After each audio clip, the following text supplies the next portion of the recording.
$20. That is it. That is your price, Kendall. My father was laughing so hard he was practically choking.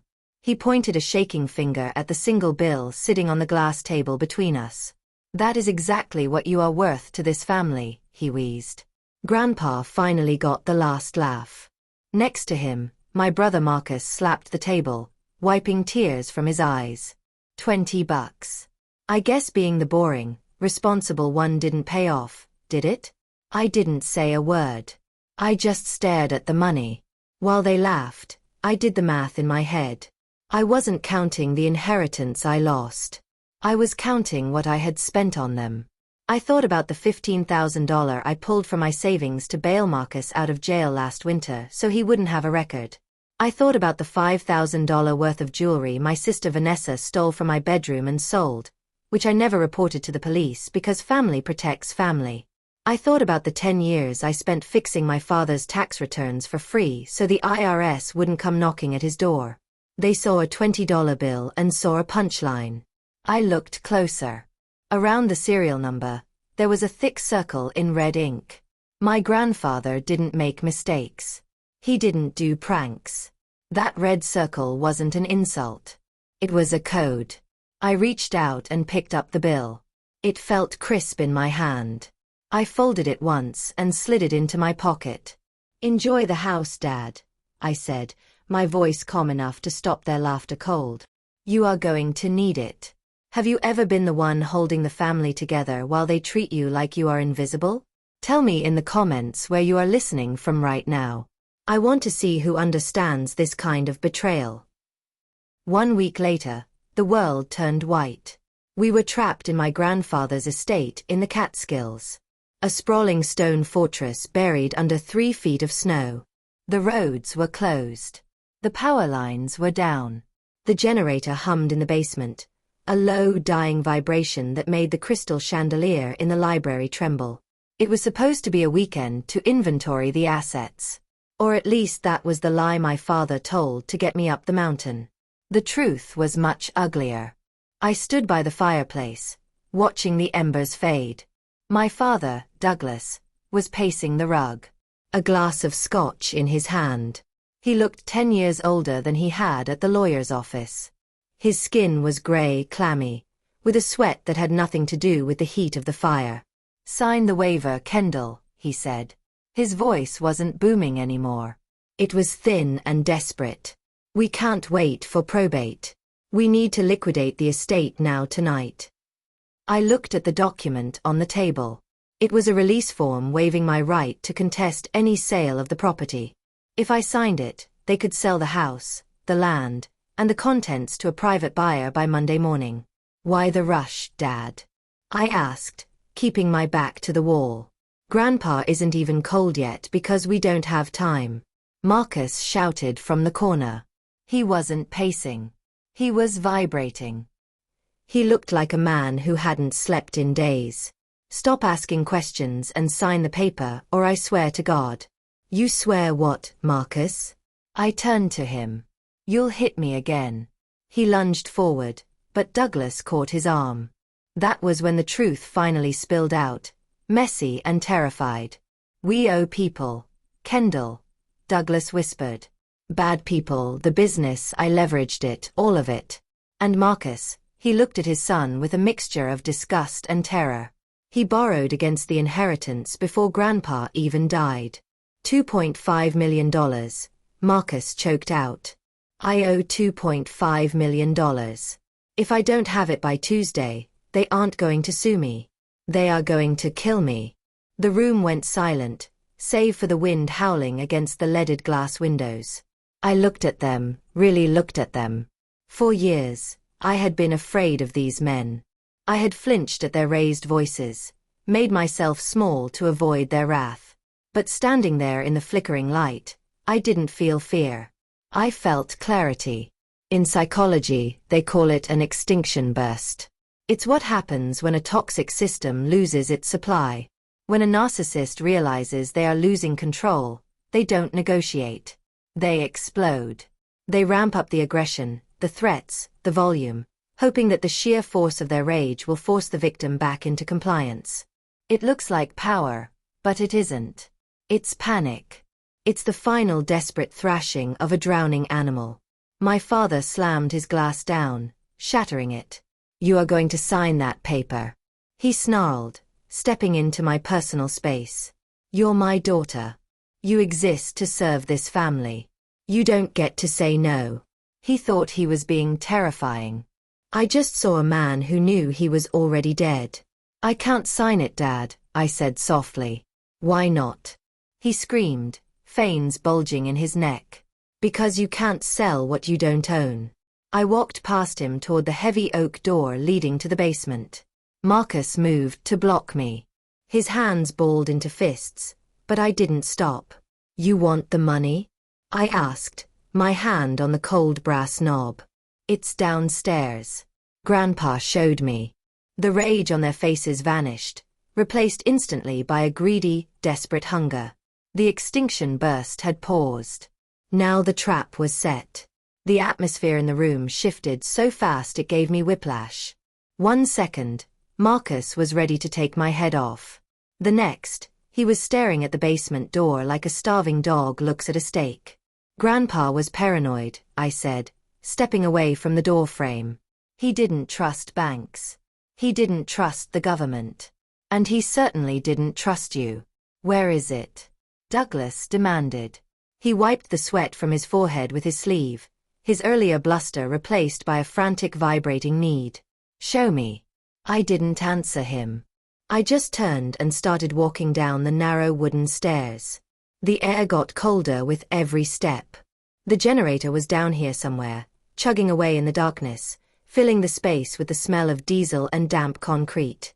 My grandfather had spent the last 10 years of his life down here. He told everyone he was building a wine cellar.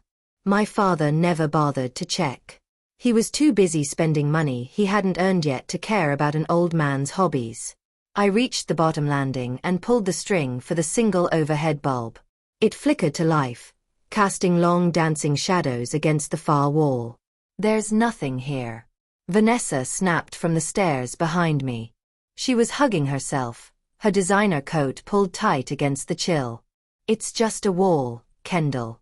Are you messing with us?" "Look closer," I said. I walked to the heavy oak shelving unit pushed against the north wall. It looked permanent, bolted to the floor. But Grandpa taught me about leverage. I reached underneath the bottom shelf, found the release latch, and pulled. The entire unit swung outward on silent, well-oiled hinges.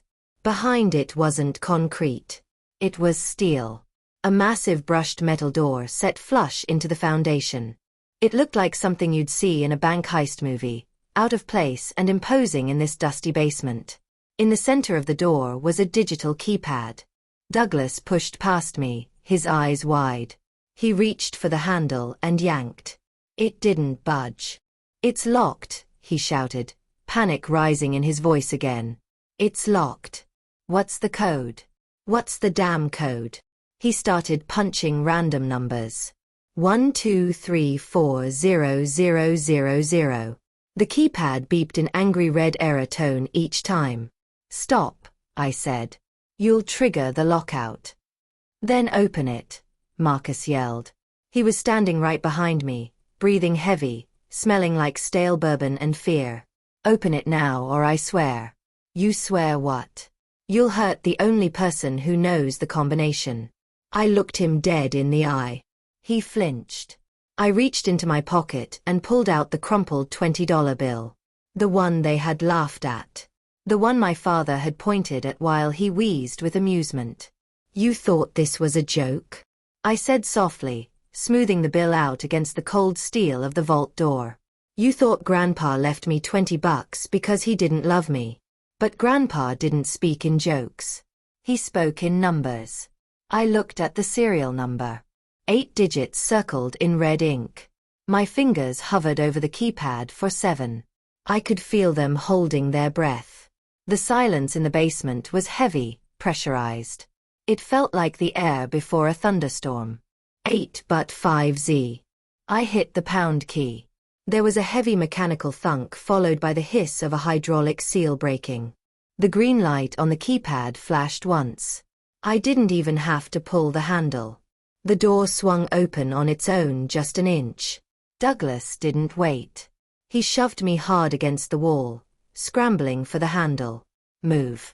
Get out of the way. He ripped the door open, the heavy steel groaning. Marcus and Vanessa were right on his heels, pushing into the small, dark room beyond, their faces twisted with greed. They were expecting stacks of cash. They were expecting gold bars. They were expecting salvation. I stayed back, leaning against the cold concrete wall, watching them rush into the trap my grandfather had spent a decade building. They didn't know it yet, but the moment that door opened, their lives were over. The silence that followed was heavy, suffocating. It wasn't the silence of awe. It was the silence of confusion. The room wasn't filled with gold bars. There were no stacks of cash wrapped in banks. There were no diamonds glittering in velvet trays. There were just filing cabinets, rows of them, gray and industrial, lining the walls like soldiers. In the center of the room sat a large metal table covered in stacks of manila folders. The air smelled of old paper and dust, dry and choking. "What is this?" Douglas whispered. His voice trembled, hovering on the edge of hysteria. He spun around, eyes wild. "Where's the money? Where's the gold?" "It's right there, Dad," I said, leaning against the doorframe. "You're looking at it." He didn't understand. None of them did. They were looking for wealth they could spend. They didn't realize they were standing in a graveyard of their own mistakes. Marcus grabbed the nearest stack of files and threw them onto the floor. Papers scattered everywhere. White, yellow, pink carbon copies. He fell to his knees, clawing through them like a madman digging a grave. "This is trash," he screamed. "It's just receipts. It's garbage." "Read them, Marcus," I said. My voice was calm, almost bored. "Read the names." He froze, his hand clutching a crumpled sheet of blue paper. I saw his eyes scan the text. I saw the blood drain from his face, leaving him pale and sick in the flickering light. This is my marker," he whispered. "From the track. The one I signed over to." He looked up at me, terror flooding his gaze. "How did he get this?" "Joey, the Knuckles doesn't just hand these out. Joey sold his bad debt portfolio 3 years ago," I said. "Grandpa bought it through a shell company. He paid 10 cents on the dollar." Across the room, Vanessa had picked up a small red notebook. She opened it and I watched her knees buckle. She slumped against a filing cabinet, sliding down until she hit the floor. "The pawn shop," she choked out. "The diamond earrings. Grandma's pearls. He bought them back. Every single piece," I confirmed. "He kept the receipts. He locked the dates you stole them, the dates you pawned them, and the dates he reclaimed them." Douglas was standing by the table holding a thick bound document. His hands were shaking so badly the paper rattled like dry leaves. He didn't need to speak. I knew what he was holding. It was the deed to the house we were standing in and the deed to the summer home. And the lien on his failing business. Stamped across the front of every single page in thick, unforgiving black ink was a single word. Purchased. He owned it all. Douglas wheezed. "The bank. The creditors. He bought the notes." "He didn't trust you to manage an inheritance," I said, walking into the room. The air felt thin, charged with the static of their collective shock. "He knew you'd burn through cash in a year, so he invested in the only thing you were good at creating, debt." I walked past my shivering sister and my terrified brother. I walked up to the table where my father stood, a broken king holding a crown made of paper. I reached past him and picked up the single thin blue folder lying in the center of the table. It was the only file in the room with my name on it. I opened it. Inside was a single document, an irrevocable option contract. I read the clause silently, though I had known it was there since the moment I saw the red circle on the bill. "Upon my death, the trustee Kendall Holloway is granted the exclusive irrevocable option to purchase the entire debt portfolio and all associated assets of the Walter Holloway Trust. I looked at the purchase price listed at the bottom of the page.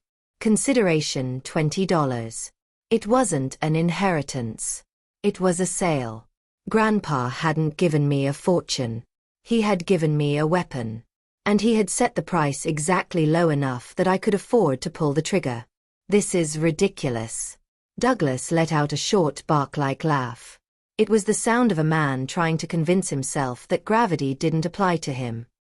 He tossed the deed onto the metal table, the heavy bound paper landing with a dull thud. Grandpa was senile, Kendall. We all knew it. This little game of his, it won't hold up in court for 5 minutes. He looked at me, expecting me to flinch. He straightened his spine, puffing out his chest, trying to inflate himself back into the role of the patriarch, the king of the castle. It was a performance I had watched my entire life. Whenever he was wrong, whenever he was cornered, he just got louder. He just got bigger. I am the head of this family, he boomed, his voice echoing off the cold steel walls. I built this life. I made the connections. You think a piece of paper and a $20 bill changes that? I own you, Kendall. I made you. He reached for the option contract, his fingers hooked around the edge of the blue folder. I'm going to tear this up, he said, his eyes locking onto mine, daring me to stop him, and then we are going to go upstairs, call the lawyers, and fix this mess. I didn't move to stop him. I didn't even blink. Go ahead, I said softly. Rip it. He paused. The lack of fear in my voice confused him. That's just a copy, Dad. I explained, my tone conversational. The original is in a safety deposit box in Zurich. Another notarized copy is with the estate executive, and a digital scan was uploaded to a secure server the moment I walked into this room. His hand froze. The paper crinkled under his grip, trembling. You can tear that up if it makes you feel better, I continued. But it won't change the math. And you know how Grandpa felt about math. I reached into my pocket. For the last time, I pulled out the $20 bill. It looked small against the vast expanse of the metal table, just a piece of cotton fiber paper with a dead president on it. But in that room, it carried more weight than a gold bar. I smoothed it out flat. I placed it directly on top of the option contract. Consideration, I said. That's the legal term. For a contract to be binding, something of value has to be exchanged. Grandpa set the price. He set it low enough that even the worthless grandchild could afford it.